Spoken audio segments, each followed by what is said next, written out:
기도해 주신 대로 아프신 우리 권사님들 참 못 오시네요. 얼른 속히 나으셔서 오셔야 되는데, 그러려면은 발이 아프고 다리가 아프고 허리가 아파도 걸어 다니셔야 되는데, 저희 어머니 아버지는 걷지를 않아요. 저희 장모님도 잘 걷지를 못하시니까 완전히 근육이 싹 빠져버렸어요. 뼈만 남아가지고 걸어야 합니다. 걸어야지. 좀 힘들더라도 꼭 걸으시길 바라고요. 또 장로님 기도해 주신 대로 지금 뭐 칼부림 사건이 자꾸만 나오고, 저희 서현역 칼부림 사건 때는 저희 집 딸이 또 서현역에 있다가 그 맨발로 그 여직원이 나와서 피하라고 그래가지고 저희 딸이 친구랑 같이 그거 갔다가 그 올리브영이라고 서현역 바로 바깥에 나온 가게가 있어요. 거기 쏙 들어가서 직원이 문을 확 걸어 잠궈서 감사하게도 또 피해를 입지는 않았다고 하네요. 또 지금 나라는 또 뭐 잼버리 대회가 있는데, 이 무더위에 그 준비를 제대로 안 해가지고 참 국제적으로 참 망신거리가 돼서, 뭐 엑스포 부산 유치는 그거 물 건너간 것 같아요. 그걸 건너간 것 같고, 좀 정부도 그렇고 지자체도 그렇고 좀 잘 준비했으면 얼마나 좋았을까 싶고, 무엇보다도 그 외국 학생들도 우리나라 학생들도 좀 안전하게 건강하게 돌아가기를 소망합니다. 우리가 지금 열왕기 상, 그리고 이제 오늘부터 이제 열왕기 하네요. 열왕기 하를 쭉 진행하는데, 남쪽 유다는 신실한 다윗 왕의 후손들이라서 그런지 몰라도 하나님께 이렇게 충성되고 정직한 왕들이 많았어요. 그래서 선지자가 거의 할 일이 없어요. 선지자가 나중에 패망할 때 등장하고, 예레미야나. 지금은 등장하지 않아요. 반면에 이 북쪽 이스라엘은 여로보암의 죄, 베델과 단에서 금송아지 제단을 하고 제사장을 일반 백성으로 세운 그 여로보암의 죄 때문인지 몰라도 계속 왕들이 그 옛날에 역성혁명이라 그러죠. 그러니까 피가 이시피가 아니라 다른 옛날에 이시조선이었으니까 성을 바꾼다는 거예요. 그래서 끊임없이 그 남쪽 유다는 다윗의 피로 쭉 혈통이 이어내려간 반면에 북쪽 이스라엘은 계속 피의 반역들이 일어나요. 그러면서 끊임없이 정죄하고, 이전의 왕들을 끊임없이 정죄하고 비난하고, 그것들이 이제 백성들도 몸에 배어서 하나님을 멀리하고 나라가 도탄에 빠진 거죠. 그래서 하나님께서 특별히 북쪽 이스라엘의 선지자들을, 굵직굵직한 선지자들을 계속 일으키셔요. 그 중에 대표적인 선지자가 엘리야 선지자예요. 엘리야 선지자는 아시다시피 이스라엘 최악의 왕 아합 왕과 또 이방 우상을 섬기는 이세벨 왕비에 대항해서 맞섰지요. 그리고 때가 되어서 하나님께서 호렙산에 부르셔요. 그리고 하나님의 미세한 음성으로 세 가지의 사명을 주시죠. 그 중에 마지막이 너를 이어 대신할 선지자로 엘리사에게 기름을 부어라 라고 말씀하셨어요.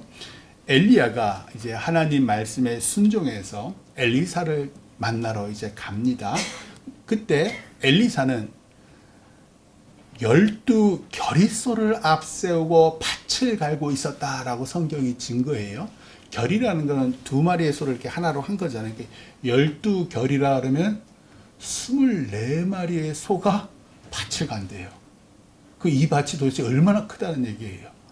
그리고 24마리의 양도 아니고 소랍니다. 그러니까 엄청 부자였다는 거예요. 당시에는 엄청 부자였다는 거예요. 이 부유한 엘리야가 와서 기름을 이렇게 부으라고 하나님께서 말씀하셨잖아요. 근데 기름을 붓지 않아요. 자기의 겉옷을 휙 던져요. 엘리사에게 휙 던져요. 엘리사 옆에 딱 떨어졌어요. 그런데 이 겉옷을 보자마자 엘리사가 소를 버리고 엘리야에게 달려와요.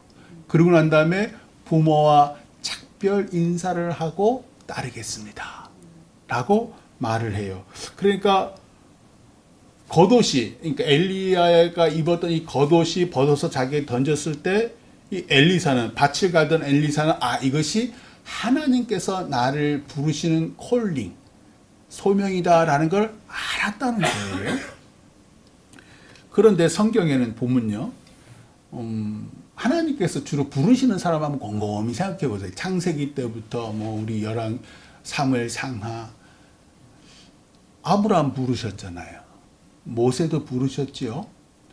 그리고 다 둘 다 나이도 많고 애도 없고 자기네 양이나 치고 있고, 뿐만 아니라 한나 같은 경우도 애가 없어서, 아들이 없어서 하나님께 간구했던 사람이고, 뿐만 아니라 야곱도 장자의 명분, 쌍둥이 에서에게 장자의 명분을 빼서 도망가던 중에 베델에서 하나님을 만났잖아요. 뿐만 아니라 요셉도 감옥에서, 그렇죠, 형들에게 버림받고 애굽의 감옥에서 모함당하면서, 그러니까 하나님께서 부르시는 사람들을 곰곰이 보면 뭔가 하나님이 필요했던 사람, 그러니까 결핍이 있든지 뭔가 부족했던 사람, 그런 사람들을 주로 부르시는데 이 엘리사는 부자였어요. 그리고 오늘 아니죠, 엘리사를 부를 때 곰곰이 보시면 부모에게 작별 인사를 하고 엘리야를 따르겠다고 얘기하니까 효자였어요. 부모에게 엄청 효자였어요. 뿐만 아니라 엘리야를 따르기 전에 부모님과 작별 인사를 하면서 그 밭을 갈던 소 24마리 중에 2마리를 잡아서 삶아서 이웃들에게 다 나눠줘요. 그 뭐예요? 이웃들에게도 참 괜찮은 사람, 참 좋은 사람, 그러니까 아쉬울 게 없는 사람이라는 거예요. 하나님께 아쉬울 게 없는 사람이에요. 소위 금수저의 훌륭한 인품의 소유자였다라는 거예요. 게다가 선지자로 부른다는 거, 하나님의 사람으로 부른다는 게, 엘리사의 시대에는 왜 악한 아합 왕뿐만 아니라 이세벨 왕비가 있었잖아요. 아합 왕은 전쟁 중에 죽잖아요. 길르앗 라못 전쟁 중에 죽고, 그 아들 아하시아가 왕이 되는데 그 어머니 이세벨 왕비는 여전히, 섭정이라 그러죠, 여전히 아하시아 위에서 당당하게 왕비 노릇을 하고 있어요. 즉 이스라엘에서 선지자를 한다는 얘기는, 즉 이방 우상을 섬기는 표독한 이세벨 왕비와 맞선다라는 얘기예요. 언제 죽을지 모르고 언제든 살해 위협이 있는 위치라는 거예요. 아쉬울 것도 없고 성품도 참 훌륭한 사람인데, 심지어 이세벨 왕비가 맞서야 되는 선지자, 그 선뜻 아멘하고 순종하기가 힘든데, 엘리사는 겉옷을 보자마자 아멘하고 순종한 거예요. 이야, 이 사람이 정말 신실한 사람이었구나. 뿐만 아니라 아마 부모도 신실했을 것 같고, 왜 이스라엘의 바알에게 무릎 꿇지 않은 7,000명이 있었다. 그 중에 한 명이 아마 이 부모고 또 이 엘리사지 않을까. 그래서 하나님의 살아계심을 믿고 나를 부르신 하나님께 순종하며 나아갑니다. 그런데 스승 엘리야가 이상하잖아요. 분명히 하나님께서는 호렙산에서 엘리사에게 기름을 부라고 하셨잖아요. 그런데 엘리야가 기름을 붓지 않고 겉옷을 휙 던져줘요. 이 엘리야가 입었던 겉옷은 제사장이 입던 그 에봇옷이 아니에요. 제사장이 아니에요. 이 엘리야도 그렇고 엘리사도 그렇고 이 레위 지파가 아니에요. 일반 백성이에요. 일반 백성 중에 하나님께서 부르신 거거든요. 그러니까 제사장이 입는 에봇도 아니고요. 그렇다고 엘리야가 왕이 입는 홍포를 입었겠어요? 그렇다고 귀족들이 입는 그 자주 옷감, 루디아 있잖아요. 그 빌립보성의 루디아, 그 자색 옷감이잖아요. 그게 다 주로 귀족들이 입었던 거예요. 그러니까 루디아도 엄청 잘 살았죠. 근데 당연히 엘리야가 그런 겉옷을 입었을 리도 없어요. 열왕기하 1장 8절에 이 겉옷이 뭔가 봤더니 엘리야가 털이 많은 사람이라고 증거를 하고 있어요. 저는 그래서 털이 부숭부숭하게 많은 사람인가 보다 그랬더니, 그 성경을 자세히 보시면 거기 무슨 표시가 되어 있고, 또 다른 번역으로 털옷 입은 사람이라고 써 있어요. 작은 글씨로. 모든 성경이 다 있어요. 그러니까 털 많은 사람일 수도 있고 털옷을 입고 다니는 사람일 수도 있다라는 거예요. 엘리야가. 그리고 보니 호렙산에서 왜 엘리야가 하나님을 만났을 때 겉옷으로 얼굴을 가렸다 그랬잖아요. 그 외투, 그 겉옷으로 가린 거예요. 그만큼 늘 지니고 다녔다는 거죠. 겉옷은 히브리어로 아데레트예요. 아데레트. 이게 보통 염소나 양의 털 가죽 있잖아요. 털 가죽으로 만든 옷이라서 털옷이라고도 불러요. 외투 또는 털옷이라고도 부르는데, 왜 야곱의 쌍둥이 형 에서가 태어날 때 성경은 뭐라 그러냐면 붉고 전신이 털옷 같아서 이름을 에서라 하였고 라고 했잖아요. 그 털옷, 그게 아데레트가 또 나와요. 그러니까 그전 창세기에 이미 아데레트라는 말이 나온다. 즉 아데레트는 털옷이라는 얘기예요. 따라서 엘리야의 겉옷은 아마 양이나 염소의 털 가죽으로 만든 옷으로 추정이 돼요. 흥미로운 건 아데레트가 본래 에데르라는 히브리어, 에데르가 뭐냐면 위대하다, 존귀하다는 뜻이에요. 에데르에서 나온 단어예요. 그래서 겉옷을 의미하는 아데레트라는 말은 하나님의 영광이나 왕의 존귀함을 나타낼 때 종종 성경에서 사용돼요. 왜 여호수아가 여리성을 함락시키고 난 다음에 아이성, 작은 아이성을 왜 정복하려고 했는데 많은 군사로 쉽게 이길 줄 알았는데 계속 지잖아요. 그때 왜 그런가 봤더니 아간이 범죄했다 그랬잖아요. 그러니까 아간이 무슨 죄를 졌냐면 금과 은과 시날산의 외투를 숨겼다 그랬어요. 시날산의 외투가 바로 이 아데레트예요. 이 아데레트. 여리고 왕이 입었던 외투일 것이다 라고 추정을 해요. 그래서 이 아간이 그걸 어떻게 구한 거예요. 그러니까 이게 아주 귀한 왕복이니까 숨겼던 거예요. 그래가지고 아이성에서 계속 이스라엘 백성이 졌다라고 얘기를 합니다.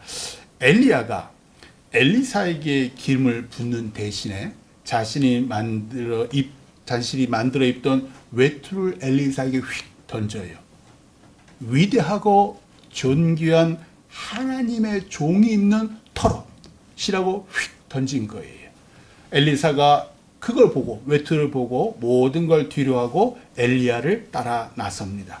오늘 말씀은요, 스승 엘리야가 회오리 바람으로 하늘로 올라가기 전과 후에 이 제자 엘리사와 무슨 일이 있었는지를 증거를 해요. 스승 엘리야가 먼저 오늘 말씀이 있기 전에 길갈에서 베델로, 그리고 베델에서 여리고로, 그리고 요단 강으로 갈 때마다 그 곳곳에서 제자 엘리사에게 이렇게 얘기해요. 너 그냥 여기 머물러 있어라. 나 따라오지 말고 너 여기 머물러 있어라 라고 얘기해요. 그때마다 엘리사가 아닙니다.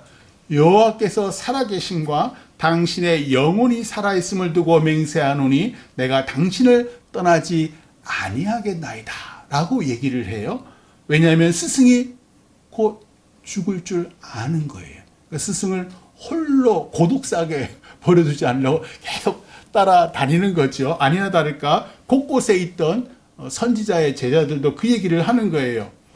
너의 그 스승이 곧 하늘로 데리고 올라감을 당할 거다. 이 얘기를 다 아는 거예요. 하나님을 믿는 사람들은 이제 엘리야가 죽을 때가 되었다라는 것을 다 아는 거예요. 마지막 장소 요단 강가에 서서 스승 엘리야가 겉옷을 벗어서 가지고 말아서 요단강 물을 탁탁 칩니다.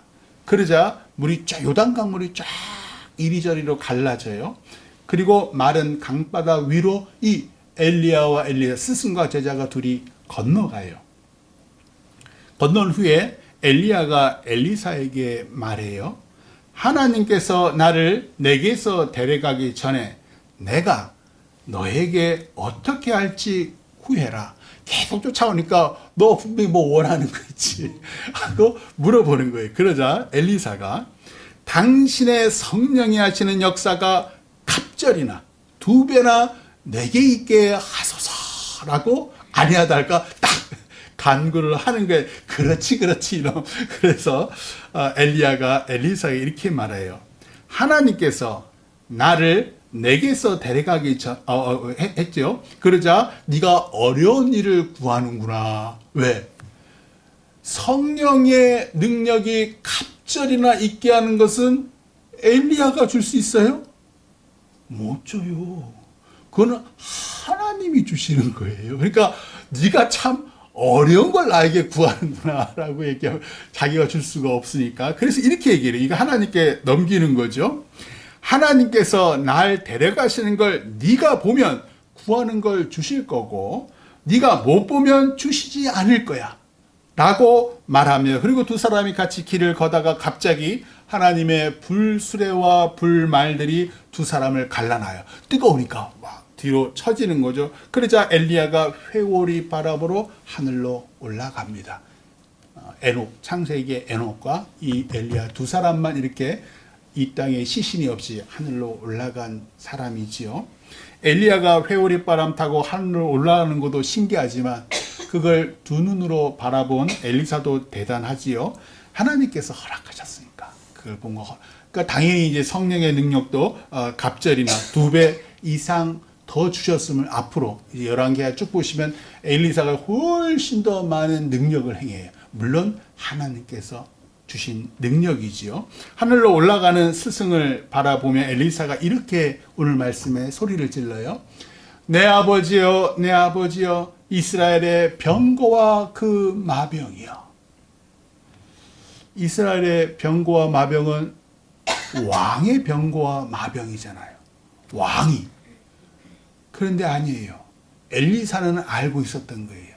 이스라엘의 실제적인 병거와 마병은 엘리야였어요. 엘리야가 있었기 때문에 이스라엘이 그 숱한 아람과의 전쟁, 이방 족속과의 전쟁에서도 때로 패할 때도 있었지만 대부분 승리했어요. 그리고 백성들이 살아남았어요. 노예가 되지 않았어요. 왜? 엘리야가 있었기 때문에. 하나님의 말씀으로 엘리야가 그 모든 외적을 물리쳤기 때문에. 그래서 내 아버지여, 내 아버지여, 이스라엘의 병거와 마병이여 라고 소리를 지릅니다. 우리 금토교회 성도들은 하나님의 병거와 마병이잖아요. 작게는 우리 금토교회 병거와 마병이고, 크게는 내가 다니는 직장, 지역, 그리고 대한민국의 하나님을 대표하는 하나님의 병거와 마병이 우리입니다. 그래서 내가 좀 작은 실수하고 내 죄가 또 외국에서 있죠. 근데 참 신기하게 하나님께 그걸 감춰주셔요. 그래서 내가 조금만 뭐 잘한 거 있잖아요. 그러면 그걸 금방 드러나게 하시는 거예요. 직장에서도, 마을에서도. 그 사람들이 나 솔직히 안 해도 되게 추하고 더러운데도, 이야, 역시 교회 다니는 저 사람은 달라. 이 칭찬을 듣게 하시는 거예요. 왜? 나는 나를 지극히 작게 여기는데 하나님은 나를 존귀하게 여기시는 거예요. 왜? 너는 내 대표야. 나를 대표하는 사람이야. 때로 나에게 고난과 문제를 주시는 건 나로 더 크고 귀한 하나님의 병거 되라고, 하나님의 마병 되라고, 믿음의 분량이 더 커지고 더 깊어지라고. 왜? 고난을 통해서 우리 연단되니까. 하나님의 귀한 일을 맡기시려고 때로 우리 몸에 질병도 주시고 고난도 주신 줄을 믿기를 소망합니다. 스승 엘리야가 회오리 바람 타고 천국에 올라간 후에 제자 엘리사가 제일 먼저 한 일이 오늘 말씀에 나와 있어요. 자신이 입은 겉옷을 잡아서 벗어서 둘로 찢어버려요.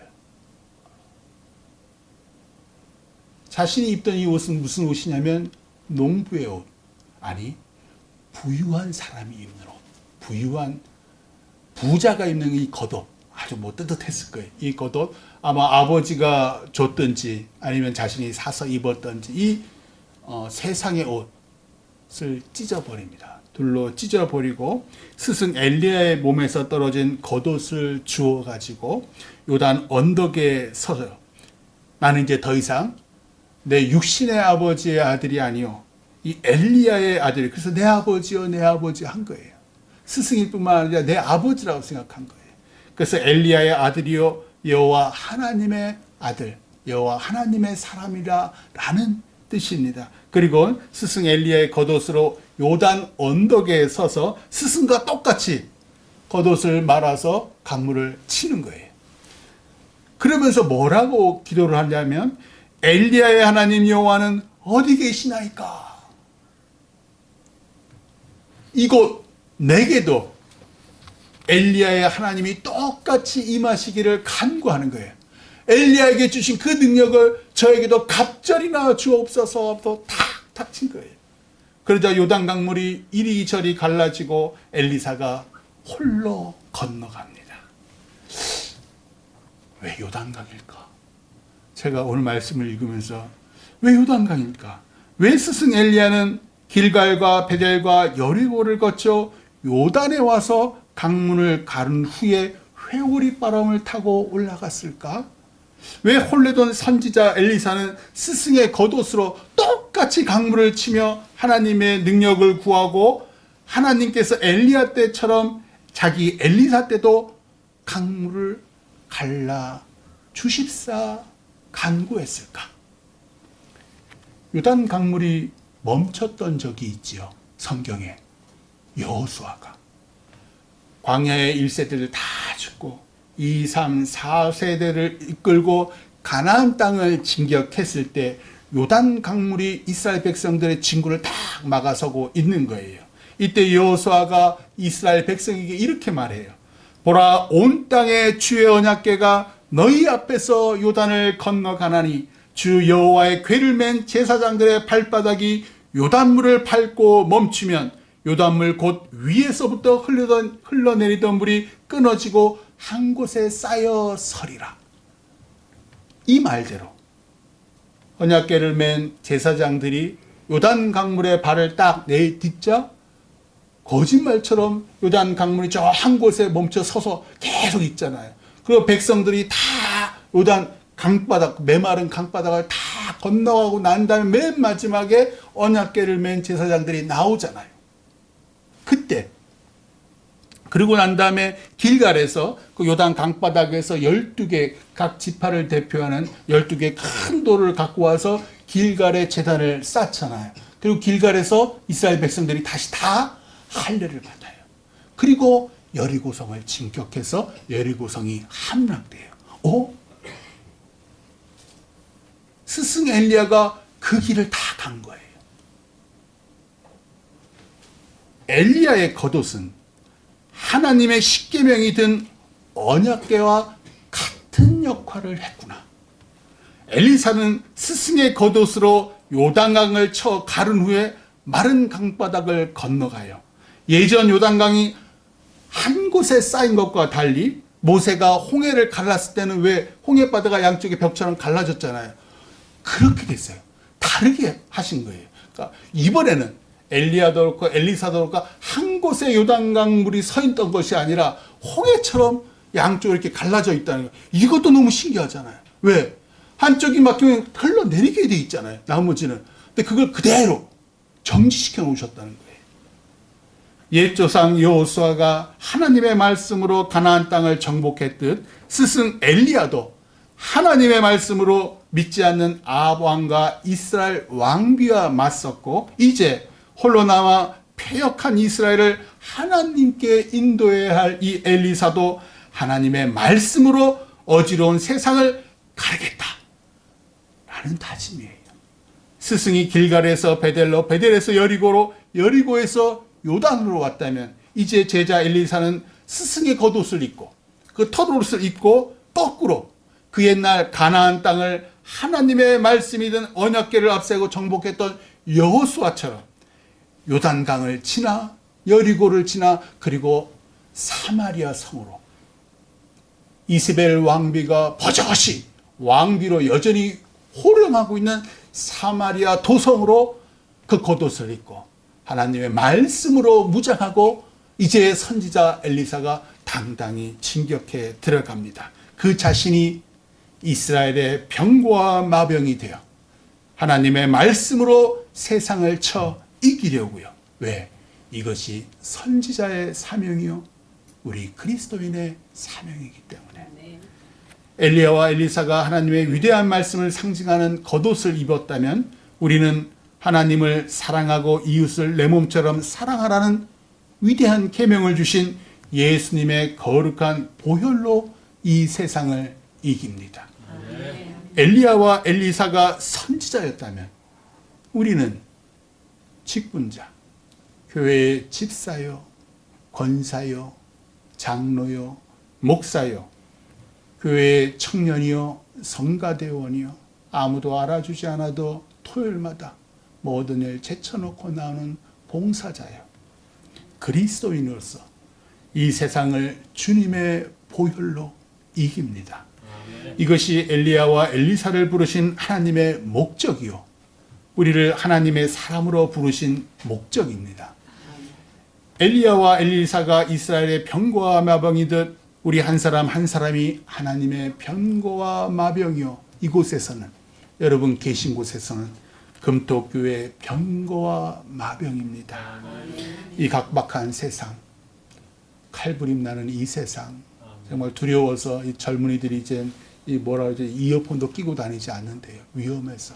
저희 아들이 오늘 왔는데, 그제 왔는데 뉴욕을 돌아다녔더니 아무도 청년들이 귀에 이어폰을 안 낀대요. 위험하니까. 이 각자 도생해야 하는 나라에서 하나님 말씀대로 하나님 사랑하고 이웃 사랑하는 거 힘들잖아요. 나 하나 살아남기도 힘든데. 그런데 예수님께서 십자가에, 왜 그 시대라고, 왜 그 시대는 먹고 사는 것도 힘들었는데, 근데 예수님께서 그 먹고 살기도 힘든 죄인들을 위해서 십자가에 피 흘려 죽으셨잖아요.